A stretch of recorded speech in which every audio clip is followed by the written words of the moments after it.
small business owner that does a fair bit of marketing, but you're not really sure if it's working, or you feel like you're wasting time or pissing in the wind. So in today's podcast episode, I'm going to talk about some of the key factors to help you to overcome some of this area that you're unsure about and make your marketing work as best as it can for you. So what we're going to talk about 5 key areas to help you to overcome this.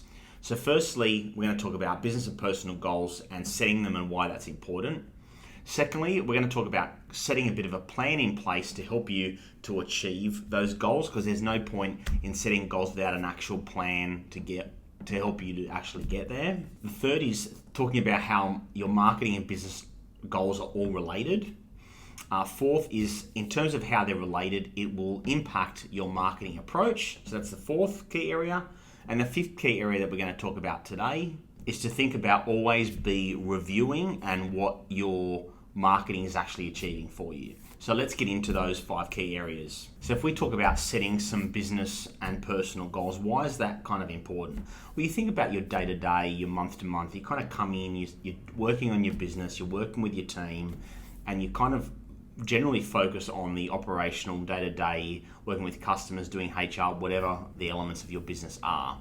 And so often the business goals or the personal goals fall by the wayside, and especially as a business owner, personal goals are the ones that generally sacrifice the most, because you're trying to make the business work for you and you're actually forgetting the real reason why you started the business in the first place, and that was more than likely to achieve some type of personal goal, whether it's financial or stability or any of those.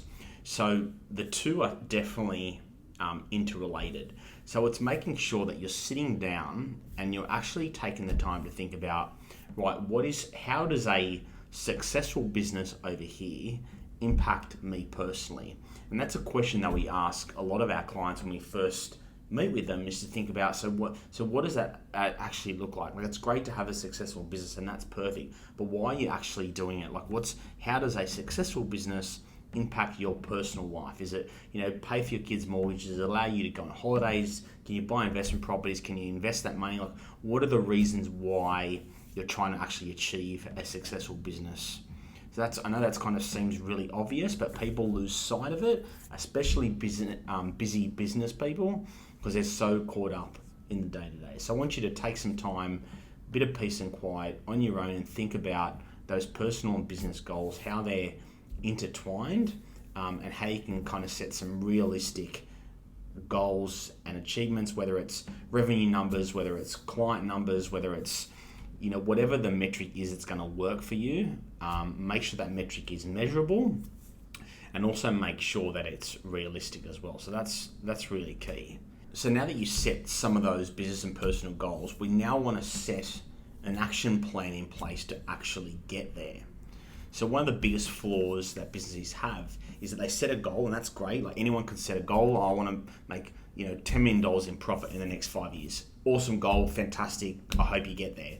But what is the plan that you're gonna put in place? The action plan, things that you need to action to actually get to that number.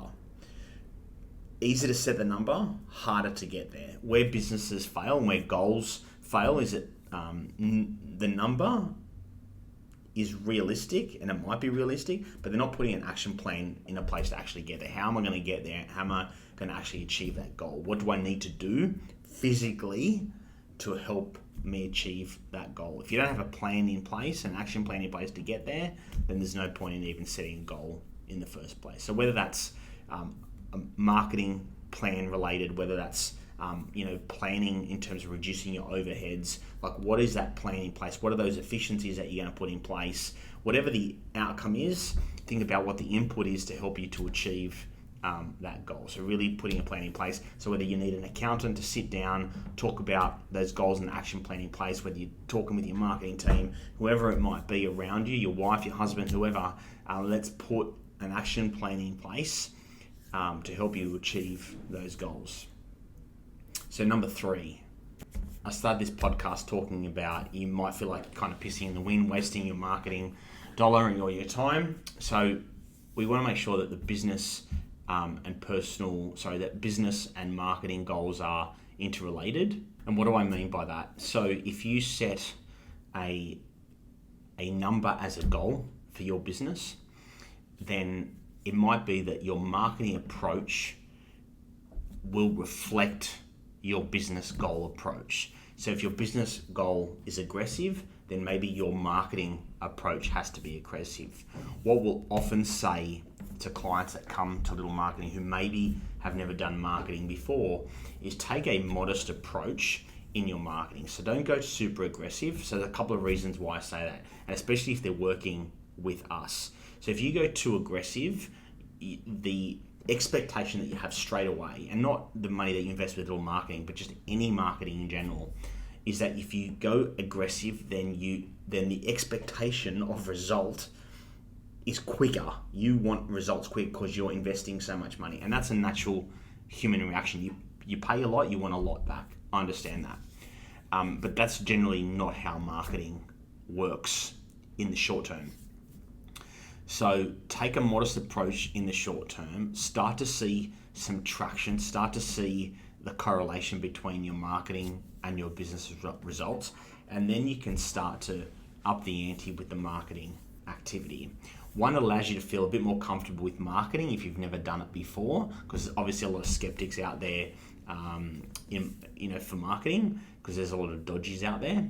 So that's the first thing. And then as you start to see some traction, then you can start to up the ante. And that's why I think that modest approach is so important. And that's why I always talk about marketing being a long-term game, and it's about building a sustainable business over a period of time, not short-term wins. There's no magic marketing activity or magic marketing pill that you can take and become a overnight success. Overnight successes take a long time. So it's making sure that you're building for long-term success and not a quick win, because they just don't exist. People read too much social media or too many news articles and think that these businesses are overnight successes, when that's just not the reality. So that third point kind of merged with the fourth point, in that marketing and business goals are related, and that your business goals are often related back to what your marketing approach should be. So I kind of merged that third and fourth point together. And then the fifth and final point, in regards to making sure that you feel like you're not pissing in the wind, and you're making sure that marketing effort is there for long-term success,